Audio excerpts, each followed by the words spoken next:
Apa bedanya rukun dengan wajib? Supaya lebih paham.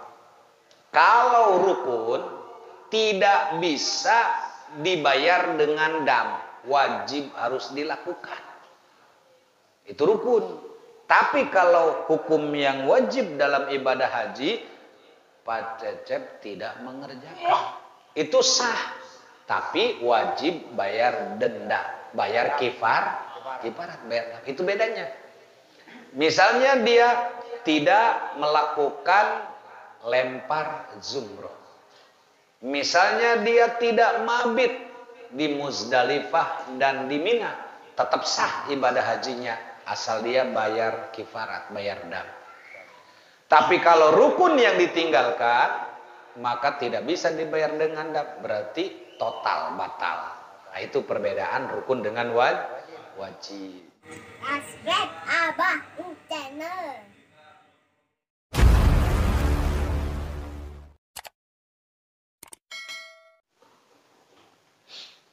Assalamualaikum warahmatullahi wabarakatuh.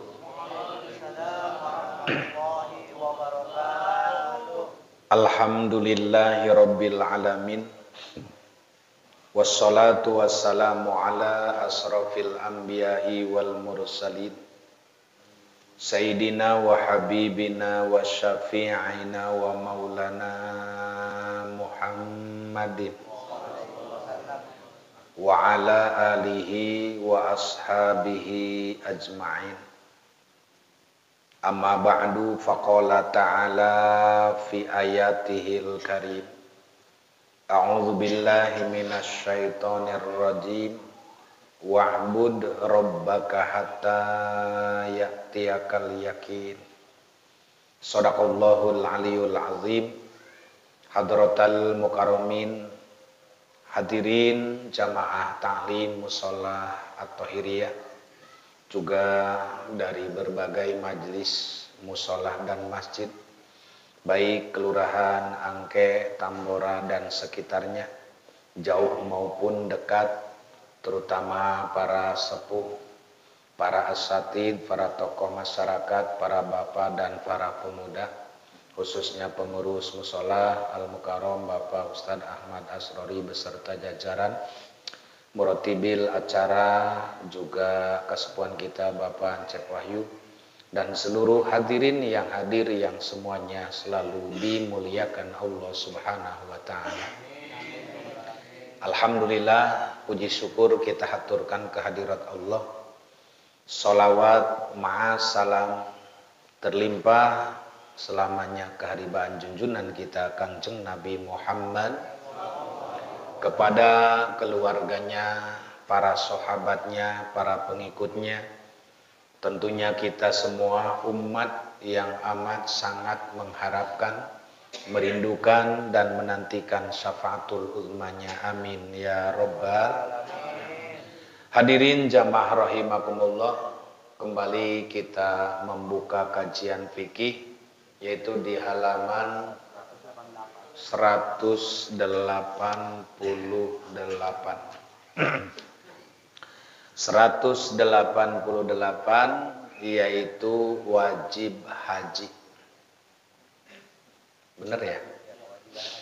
Kewajiban haji yang bukan merupakan rukun ataupun tiga, ya ada tiga. Baik, sebelum kita bahas fikih tentang kewajiban haji, maka kita bersama-sama mengawalinya dengan doa. Bismillahirrahmanirrahim. Allahumma aftah alaina bihikmatika wansur alaina rahmataka ya dzal jalali wal ikram. Allahumma aftah lana bi futuhil arifin.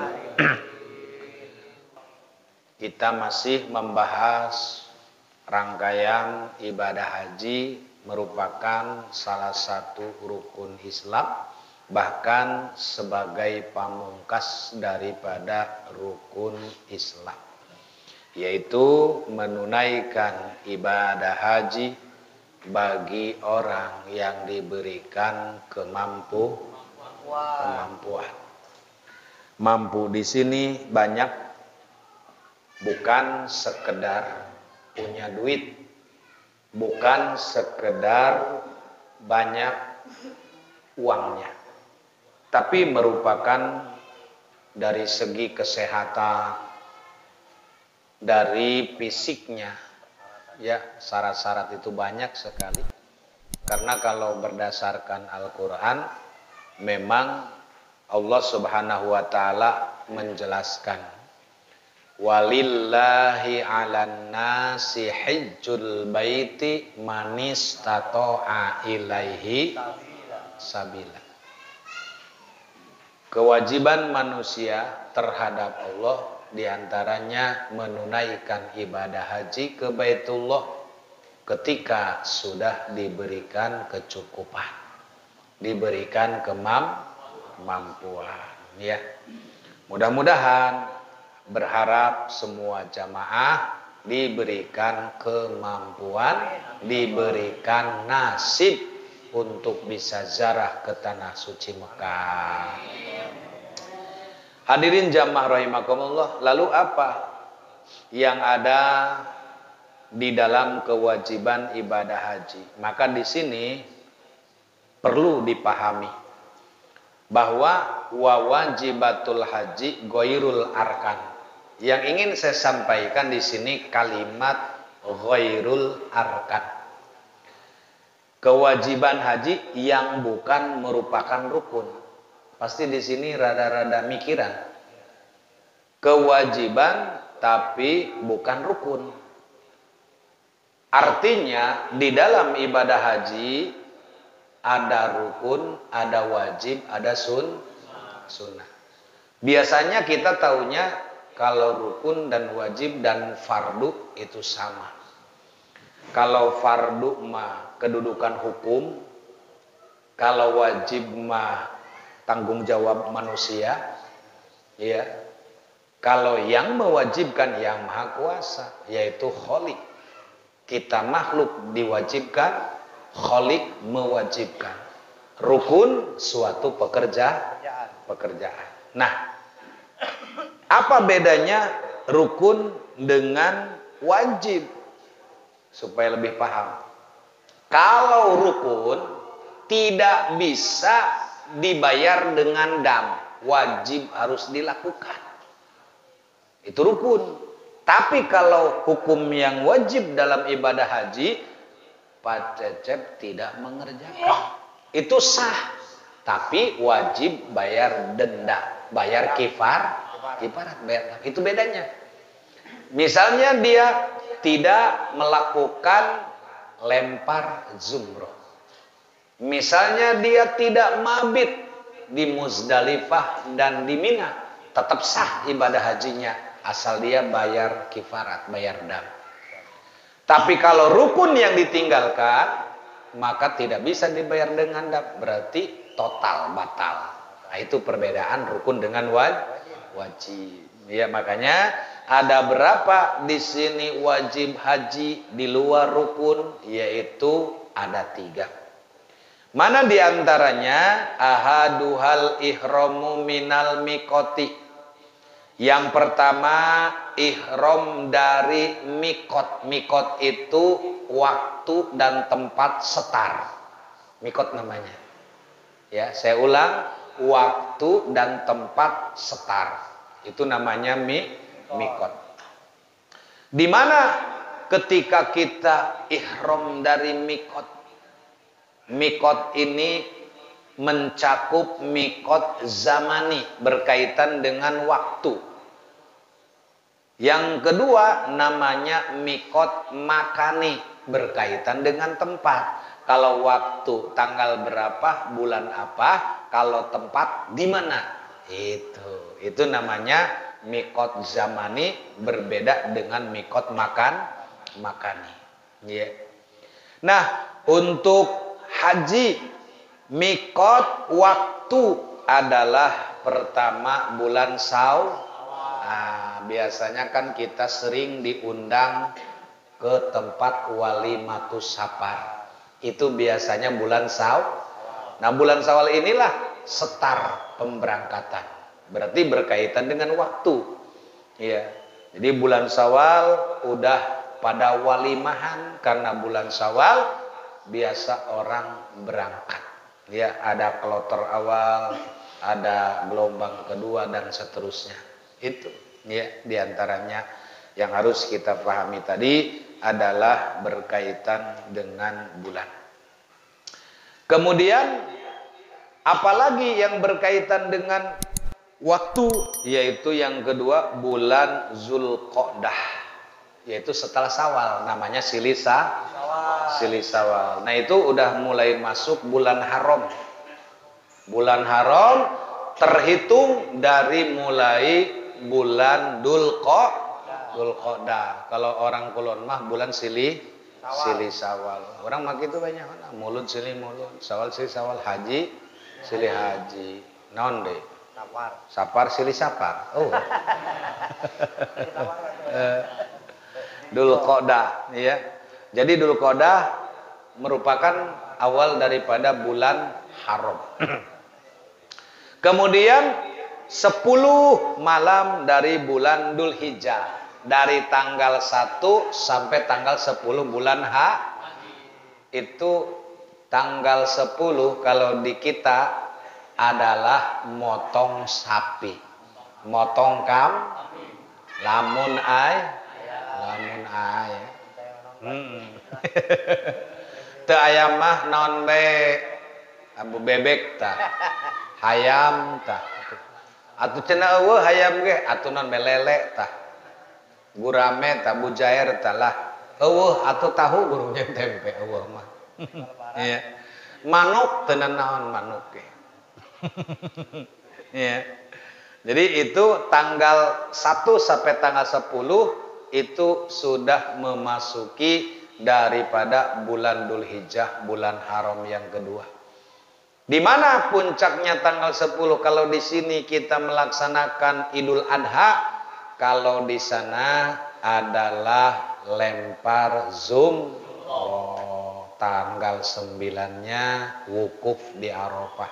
Namanya hari Arafah. Jadi ada tarwiyah, ada Arafah, ya, ada Muzdalifah, ada Mina. Itu, ya. Kalau umroh, nah itu tadi untuk haji. Jadi kalau umroh mah ulah ngomong-ngomong Dzulqa'dah, bulan naon ge jadi.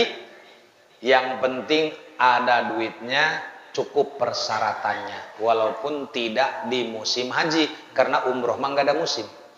Nggak ada musim. Dalam 1 tahun itu Pak, 12 bulan diperbolehkan umroh. Ya. Bagi orang yang tidak melaksanakan haji. Tapi kalau haji mah nggak bisa. Waktunya ditentukan, tempatnya ditentukan. Seperti ini yang kita bahas, bulannya juga ditentukan. Berangkat, ada yang Syawal, ada yang Silih Syawal. Itu. Ya. Nah sekarang kita beralih kepada umroh. Bagaimana kalau umroh? Umroh itu setarnya mikot, waktunya adalah 1 tahun penuh. Mangga. Mau ngitung bulan Masehi silahkan. Mau menghitung bulan Hijriyah juga silahkan. Mau tanggal apa saja, mau hari apa saja, bebas. Yang penting cukup persyaratan. Itu, ya. Wal miqatul makaniul haji fi haqqil muqimi bi Makkah. Adapun mikot, tempat setarnya bagi orang yang mau mengerjakan ibadah haji yang tinggal tetap di Mekah adalah Mekah itu sendiri. Jadi enak kalau orang Mekah mah. Kalau orang Mekah mah kan dekat, jadi nggak usah dia ke hotel, karena dari rumahnya aja dia langsung setar mau melaksanakan ibadah yang tinggal di hotel, ya di hotel seperti kita orang-orang luar negeri. Orang luar Mekah, kita udah punya tempat masing-masing. Dari mana mikotnya, setarnya? Ya dari tempat kita tinggal, yaitu di apartemen, di hotel. Iya, bintang 4, bintang 5, bintang 6, bintang 7. Makin luhur makin liur. Itu, iya. Jadi Mekah sendiri akan menjadi mikot, tapi untuk orang yang mukim, yang tinggal di sana. Baik dia orang asli Mekah ataupun dia orang mancanegara, tapi dia mukim seperti TKW, TKI, atau orang yang bisnis, orang yang dagang, orang yang bekerja, kebetulan dia ngambil haji, tapi dia mukim di sana. Ya, ngontrak lah kalau di Jakarta mah. Itu tetap dia setarnya dari situ. Bagi orang yang tidak tinggal di Mekah, nih khusus untuk orang-orang luar negeri dari Mekah, bukan penduduk Mekah. Di mana kita mulai mikotnya? Maka mikot tempat untuk haji sebagai berikut. Nih, ada berapa coba? Ada 5 tempat mikot, tempat setar. Yang pertama, orang yang haji berangkatnya dari Madinah. Kita nih misalnya orang Indonesia berangkatnya dari Madinah ke Mekah. Berarti mikotnya di Zulhalaifah, ya, Juhalaifah, di Julaifah. Nama tempat, nama masjid. Yang kedua, orang yang haji dari negara Syam, ya, negara Mesir, negara Maghribi Barat, di mana mikotnya di Zuhfah. Tuh. Jadi masing-masing negara seputar ada tempat masing-masing, biar nggak rebutan, biar nggak pegulung-gulung. Yang ketiga, orang yang mau berangkat haji arahnya dari Yaman, berarti mikotnya di Yulamlam. Nah, jadi ada setar masing-masing. Orang yang haji dari Najd, dari Hijaz, ya, Najd Yaman, maka itu tempat mikotnya adalah di Qarn. Kemudian orang yang haji dari timur, mikotnya di Zat Irki, namanya Zat Irki. Maka inilah nama-nama mikot. Tapi kalau orang umroh mah yang udah ada di Mekah, gampang, tinggal ada 2 paling dekat, 1 Tanim, 2 Ja'ronah. Itu kalau mau mengulang-ulang umroh. Kalau haji mah nggak bisa, ya. Wasaniha ramyul jimari salasi yabda'u bil kubra summal wusta summa jumratil aqobah. Yang kedua, wajib dalam ibadah haji melempar 3 zumroh, 3 tugu. Anggap aja ini tiang musola tugu, ya.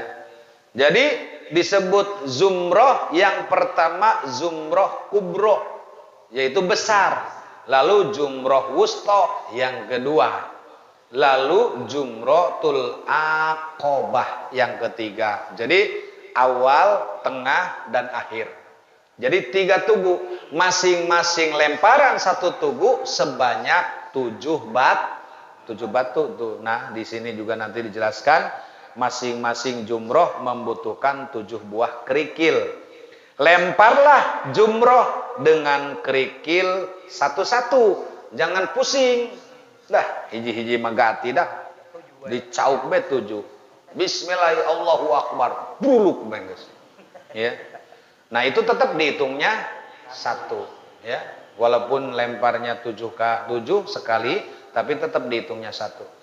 Bagaimana yang dihitung itu ngelempar? Kalau kena sasarannya, kena tubuhnya, andai kata mata kita melihat bahwa batu yang kita lempar tidak mengenai sasaran, maka itu gagal.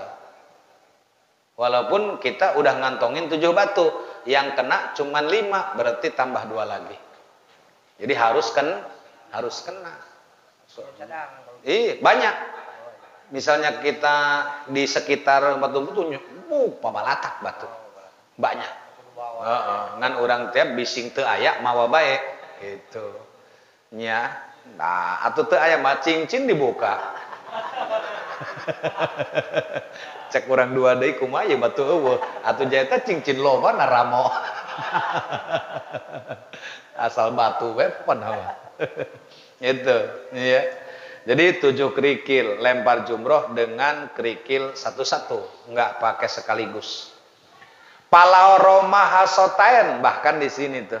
Jika melemparkan 2 kerikil sekaligus, maka lemparan itu hanya dihitung satu lemparan aja. Walaupun 5, walaupun 7, walaupun berapapun tetap 1. Karena yang dihitung melakukannya, bukan jumlah batunya. Jika yang dilemparkan hanya 1 kerikil dan dilemparkan 7 kali, maka sah. Boleh Pak. 1 pluk, cokot deh. Batunya nggak ada. Misalnya, lempar dulu ke 1, pletuk, kan jatuh tuh. Ambil lagi. Keluar lagi, lempar lagi. Capek gitu mah. Iya. Jadi dia melemparnya 7 kali dengan 1 batu. Jadi diulang-ulang gitu ya. Bagaimana sah lemparannya? Asal tadi ya kena sasaran yang dituju tadi ya. Wa yustaratu qaunul marmiyi bihi hajaron pala yakfi ghairuhu kaluluin wa hasid. Awas, ini jenis batu nih yang akan dibahas. Disyaratkan benda yang dilemparkan benar-benar haruslah jenis batu, kudu benar-benar batu. Kalau yang dilemparkan bukan batu, gundu misalnya, ya bahan keramik, bahan tanah, biji salak, biji korma, ya seperti mutiara juga, dan batu kafur, batu koral, itu maka tidak sah. Ya, tidak sah jenis yang tadi. Ya. Kemudian wasali suhal halku awit taksiru wal afdalul lirrajulil halku walil mar'ati taksiru. Ya, yang ketiga wajib haji mencukur atau disebut menggunting rambut. Kalau menggunting makan biasanya asal ajalah berapa lembar menggunting. Kalau mencukur mah bisa botak. Ya, bisa semua, bisa separoh itu, ya. Yang paling baik bagi lelaki adalah mencukur, berarti banyak hasilnya. Dan bagi perempuan adalah menggunting, tuh bener. Jadi kata-kata menggunting mah untuk perempuan. Kenapa? Karena hanya syarat minimal 3 lembar rambut. Tapi kalau laki-laki mah mencukur banyak, bisa lebih pendek gini ya, 1 senti misalnya. Tapi ini mah hajian belum, mesti gundulan. Giliran tahalul repot botak. Ntar aja. Kalau mau digundulin mah udah merdeka, udah nggak ada tugas lagi, mau pulang tuh ke Indonesia baru dibotakin. Ini marak nyampe ke Mekah mesti botakan. Kalau begitu mau tahalul kalah motong jenggot. Atau tesah najan eueuh buukan ge kerok meh huluna. Itu insyaallah ya.